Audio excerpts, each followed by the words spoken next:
Hello, I'm M.K. Davis. What I want to talk about today is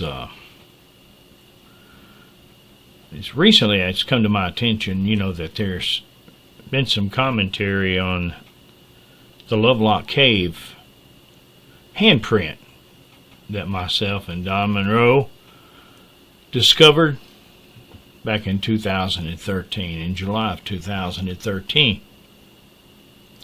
It would be this print right here.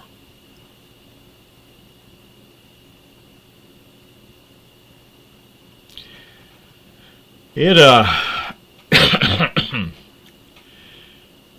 person, they put it in such a way that it kind of got to me. They said they chuckled and they giggled when they saw it because they knew that it was a digital creation. Well, I just clicked on the person's name and it gave me some of his background, and guess what? He's a digital creator. Don't that figure? I guess he thinks that since he created digitally, that everybody must. Let's just take a look at the handprint. I want to respond to it, and I hope that by responding to it, I respond to all of this silly stuff and troll stuff. This is the handprint as we found it. Let me just go back over here. This is the original file. My old C drive. Let's go. Just take a look right here, starting right here. You can see right here that whatever the hand had on it to make this print was pasty, and when they pulled it off, when they did this right here, it made a suction, and then it pulled free, and it left ridges down each finger, like if you had stuck your hand in taffy. And you can see the ridges right here, right down there, and then there's your palm, your thumb, and then it hardened. It may look kind of sheen, wet, but it's not wet. And it's been there so long that cave dust has formed over it, and it impinges across it. I guess he thought maybe I took cave dust and dusted the print. It's all over the rock and the handprint as well. Let's take a look at this. Don used his knife as a measurement. He had a place on the knife that lined up with a place on the scabbard, and when it did, it was 18 inches. That's what we were going by. That's this. He's got it pulled out to this point right now. That is Don Monroe. This is a famous photograph that went all over the internet.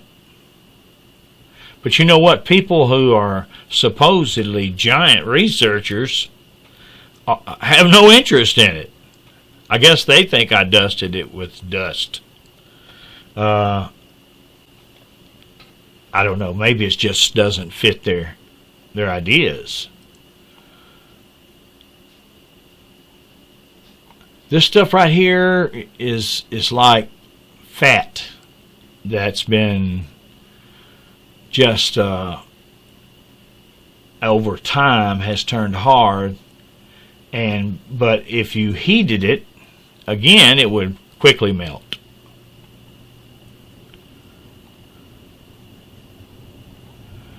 And you can see a little more of this dust in this picture. It's also got something else in it.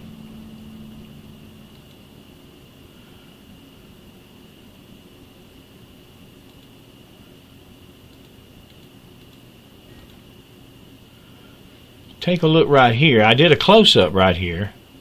Well, thank goodness I did. It's got spider webs embedded in it.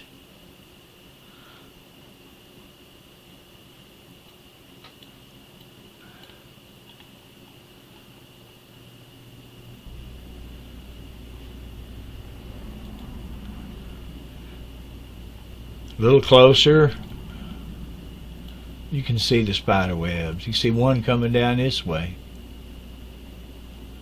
You can see the little spider constructions right here. When did they think that I did that? He chuckles and laughs, but I promise I chuckle and laugh more if it wasn't for the damage that it does. People think they're going to get a troll making fun of them or something if they believe it. The whole story of that handprint, it all occurred because they constructed this. Well, that's not it. They constructed this observation deck in there. I'll show it to you.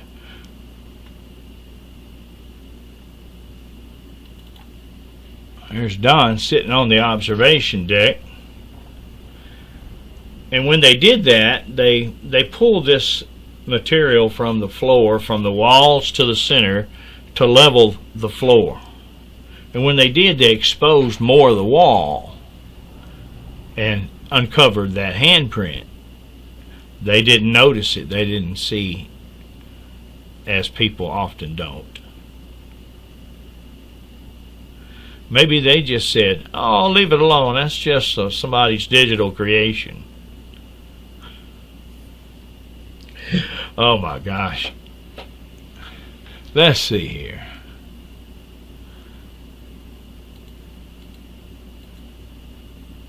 Good pictures taken back in July of 2013.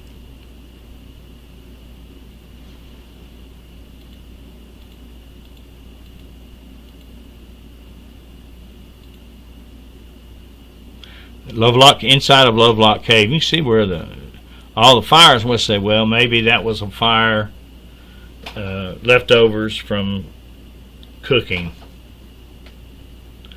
Not quite. I'd happen to know a little bit about lime, and this whole cave is made of lime. It's a kind of a travertine. Travertine is deposited there by hot springs. That's kind of what Lovelock Cave is, what's left from a hot spring bubbling out. Makes these layers and stuff, and sometimes you find a little bit of gold in it. Once it's called, when lime is in that condition, it's called calcium carbonate.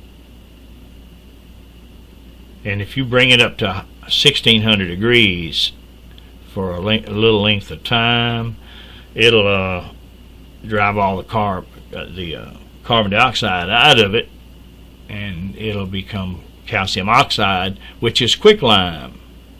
And it quickly combines with any moisture that's there and creates a kind of a alkaline, it's potent stuff.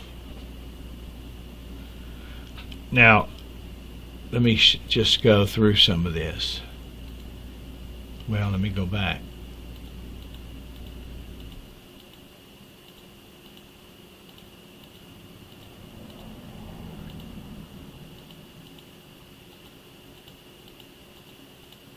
I'm not sure where I got it. If it's there. Yeah, I'm not sure where that is. It's on here somewhere. Don't have time to watch it all right now, but you can see it up in the roof of the place where it has done that chemical conversion.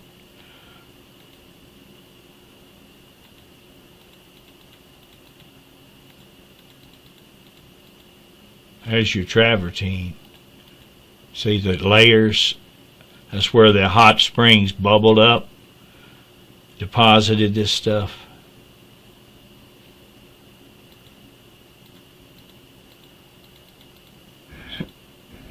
Room.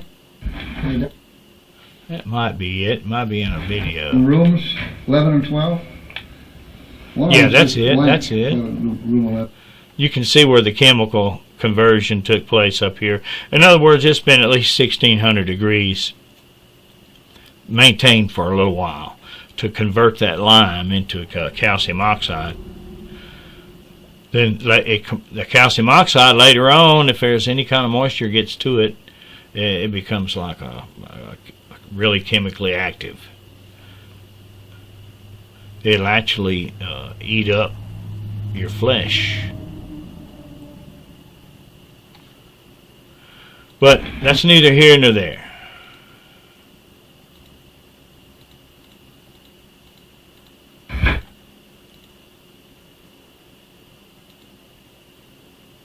That's the old road coming in from way back. See, it's just about melted. Not literally, but over time, you know, worn down. That's an old excavation pit.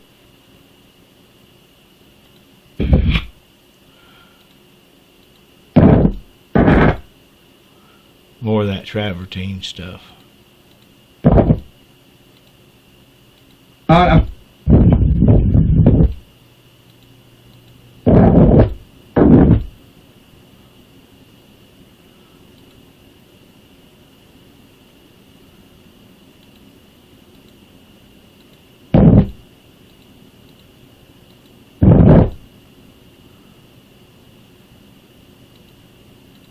And I just showed these. I don't want to take up too much of your time.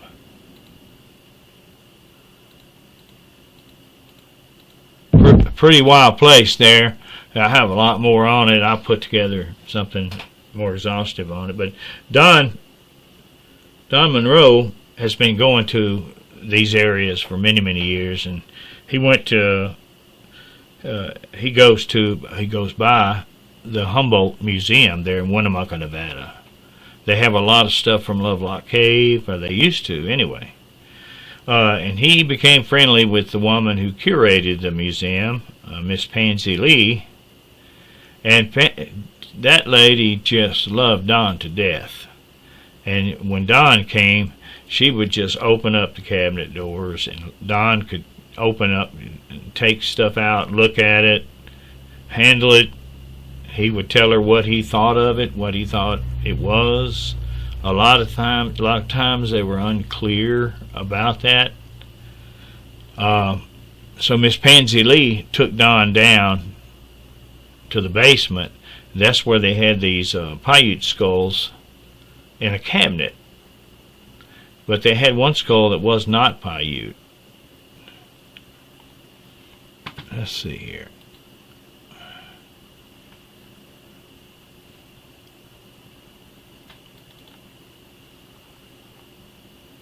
That's this one right here. Don took this picture. He had a disposable camera in his pocket. This right here is, when I say not a Paiute skull, it's got what they call a rocker jaw. It turns up right here, and that is almost exclusively Polynesian. But this skull was in Lovelock Cave. You can see the back guano up here, stains all over it. Another thing that it's pretty large. Let's go back here.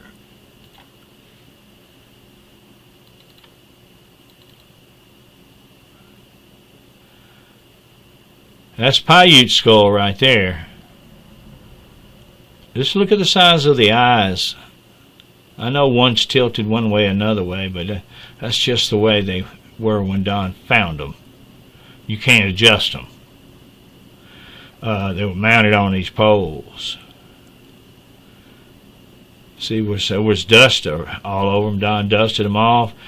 the paperwork he turned around backwards so that he wouldn't film that.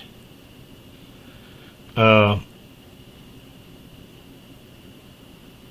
to do it right. It had some damage to the back of the skull, repaired with plaster. It had 2 rows of teeth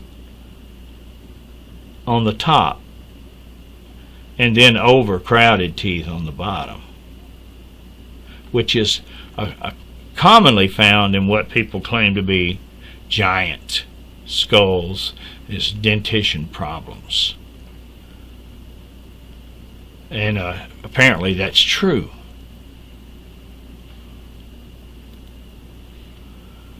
Let's see. This is taken from below at a different angle, and you can see that double row of teeth right there on top. They're not quite down as far as these. These are the ones he's chomping with, but these are right there. Unless you think Don did some digital creating. Don's right at 90 years old. He doesn't have a computer and doesn't know much about them.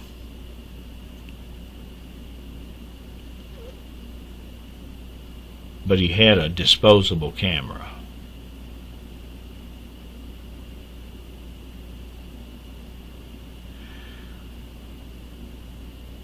So what happens when you find out that something you thought was a myth isn't really a myth?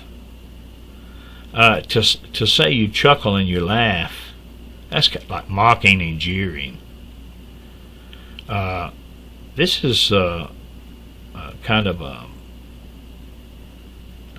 one of the main stories that the Paiutes have. I mean, they tell this story as it was very carefully passed down, and they have an official write-up. Why would you just out of the blue? Because I'm a digital creator, like the guy said. I'm not talking about me, but that person.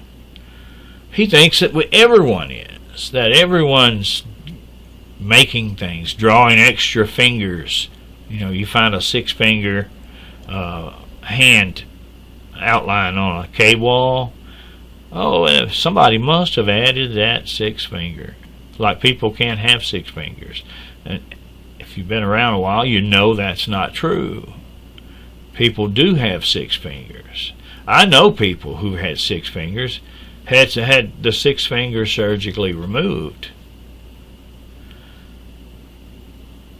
It happens. But I don't know why even be in this field of interest if you're not going to believe anything. Oh my gosh. What more can you do? I'm telling you. Travel 3,000 miles over there, go into the cave, find this, and then this guy saying, oh, he drew it with his computer.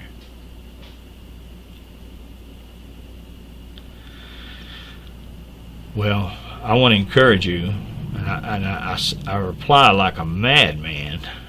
I did not draw it, and I have a witness that was there who could not draw it, and there are other witnesses that came later.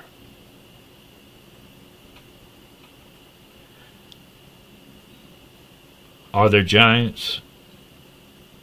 Yeah, at least there were. Probably still are. I'll get into that later on. Giant footprints that are recent. But right now I just want to talk about that one. That one handprint, this skull, Lovelock Cave, and the good people there that tell that story as accurately as possible. And they did not draw it, and I did not draw it, and chuckle and laugh if you want to. It's your privilege.